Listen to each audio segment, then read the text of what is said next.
প্রশাসনকে ভয় দেখিয়ে লাভ নেই। আপনারা বিহারে যেটা করেছিলেন, ফাইনাল লিস্ট যেদিন বের করেছিলেন সেদিন ইলেকশন ডিক্লেয়ার করে দিয়েছিলেন যাতে কেউ কোর্টে বিচার পেতে না পারে। এটাও করেছিলেন আপনারা। কেউ জানতোই না যে হরিয়ানা থেকে লোক ভোট দিতে আসছে, রেলে ভর্তি করে বিহার থেকে ভোট দিতে আসছে। ইলেকশন আসলে মনে পড়ে উদ্বোধন, আর ইলেকশনের পরে সব টাকা বন্ধ, টাকা আটকে রাখার বন্ধন। কি উদ্বোধন করছেন? মালদা থেকে জলপাইগুড়ি বা জলপাইগুড়ি থেকে গৌহাটি, এগুলো পলিটিক্যাল, যেখানে যেখানে ইলেকশন আছে ম্যাক্সিমাম, আর এগুলো সার্টেন, এর কোনো গুরুত্ব নাই।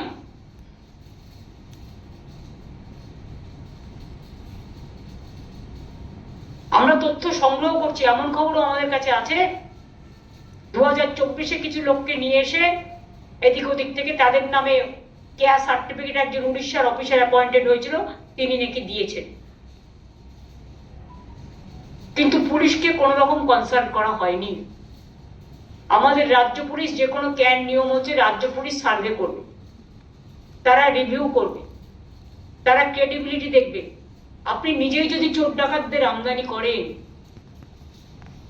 এবং তাদের বিনা কাজে রপ্তানি করে ভোটের কাজে, তার দায়িত্ব কে নেবে? আমি কিন্তু দায়িত্ব নেব না, কারণ আমাদের কাছে কিন্তু আপনারা কোনো ইনফরমেশন দেননি। আমি চাই আমার মতুয়া ভাই বোনেরা সবাই ভোট দিক, রাজবংশী ভাই বোনেরা সবাই ভোট দিক। এর জন্য তাদের লেখাতে হবে না যে আমি 2024-এ বাংলাদেশ থেকে এসেছি। আর ওই কেয়ার কোনো ভ্যালু নেই, প্রফেশনাল এসব অন্য খেলা চলছে। আমি মতুয়া ভাই বোনেদের অনুরোধ করব, নিজেদের অধিকার নিজেরা ছিনিয়ে নিন, নিজেরা বিএলও অফিসে গিয়ে নাম জমা দিন যে আমার নাম কেন ওঠেনি, আমার নাম ওঠান। সাধারণ মানুষকেও, মহিলাদেরও, যাদের শিফট হয়েছে ভোটে তাদেরও, নতুন ভোটারদেরও, পরিযায়ী শ্রমিকদেরও, যাদের বিবাহিত হয়ে গেছে, শিফট হয়েছে, টাইটেল চেঞ্জ হয়েছে তাদেরও, সবাইকে বলবো আপনারা বিএলও অফিসে গিয়ে অথবা ইআরও অফিসে গিয়ে অথবা ডিএম অফিসে গিয়ে আপনাদের অভিযোগ জমা করুন যে আমার নামটা কেন বাদ হলো, বা জানতে চান আমার নামটা আছে কি নেই। আর যখনই কেউ হিয়ারিং পাবেন দয়া করে ওদের বলবেন যে আমি তো আমার যে ডকুমেন্ট দিলাম সেই ডকুমেন্টের রসিদ কোথায়। পর্যন্ত হিয়ারিং হবে বলে দিয়েছে হঠাৎ করে, এটা হোয়াটসঅ্যাপ ইলেকশন কমিশন, সব হোয়াটসঅ্যাপ বিজেপি যা বলছে উনি প্রতিদিন চেঞ্জ করছে। দিনে একটা, রাতে একটা, মধ্যবেলায় একটা, বিকেল বেলায় একটা, ভোরবেলায় একটা, ঘুমোতে যাওয়ার আগে একটা। এবং মাইক্রো অবজারভার যা কোনো স্টেটে নেই। Micro observer is not allowed in SIR rule. শুধু বাংলায় কেন, আসামে নয় কেন, ত্রিপুরায় নয় কেন এসআইআর, মণিপুরে নয় কেন, নাগাল্যান্ডে নয় কেন, মেঘালয় নয় কেন? এগুলো তো ইস্টার্নের সব বর্ডার। একমাত্র 4টে স্টেটে ইলেকশন হচ্ছে, তার মধ্যে 3টে অপোজিশন স্টেট। সেখানে তুমি এসআইআর এর নামে টোটাল ভোট বাদ দিচ্ছ একতরফা ভাবে এবং নিজেকে সুপারম্যান ভাবছো।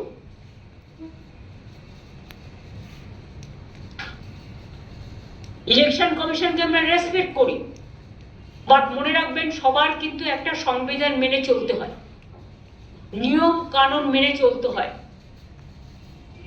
নিয়মের যদি উল্লঙ্ঘন হয়,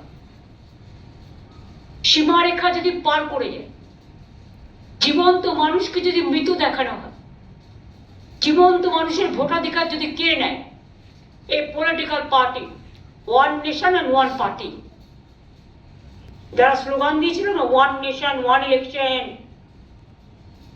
ওয়ান নেশন ওয়ান পার্টি, আর কোনো পার্টি দেশে থাকবে না, গণতন্ত্র থাকবে না, স্বৈরাচার থাকবে। আমি পরিষ্কার বলছি, একসাথে এক ঝাঁক নিয়ে যাওয়া মানে এটা অবৈধ। এটা কেউ গ্রহণ করতে পারে না, নিয়ম নেই, ফোর্সফুলি করলেও নয়, ভয় পাওয়ার কোনো কারণ নেই। অ্যাডমিনিস্ট্রেশনের দায়িত্ব এটা দেখা, ইলেকশন রুলস মেনে চলা। মাইক্রো অবজারভার যদি আপনাকে অর্ডার দেয় আপনিও মানতে বাধ্য নন, কারণ এটা ইলেকশন কমিশনের রুলসে নেই। একদিকে গঙ্গাসাগর মেলা চলছে, কোটি তীর্থযাত্রীকে নিয়ে প্রশাসন হিমশিম খাচ্ছে, জলে কি করে তাদের পার করবেন আর কি করে তাদের নিয়ে যাবে। আর সেই সময় লাস্ট ডেট 13-14 করেছে, আর বিজেপি অফিসে বলে দিয়েছে সব লিস্ট টানিয়ে 31 লাস্ট ডেট জমা করবার। তার কারণ হচ্ছে আগে ছিল 31-এ, এখন হঠাৎ হোয়াটসঅ্যাপে বলে দিয়েছে শুনেছি 13-14। এবার আমাকে আপনারা বলুন, তাহলে 13-14 হিয়ারিং হলো না, কত লক্ষের হিয়ারিং হলো না? 70 লক্ষ। এখন হিয়ারিং হয়নি। আর দুই হচ্ছে যাদের হলো তাদেরটাও ফাউন্ডিং ডিটেলস,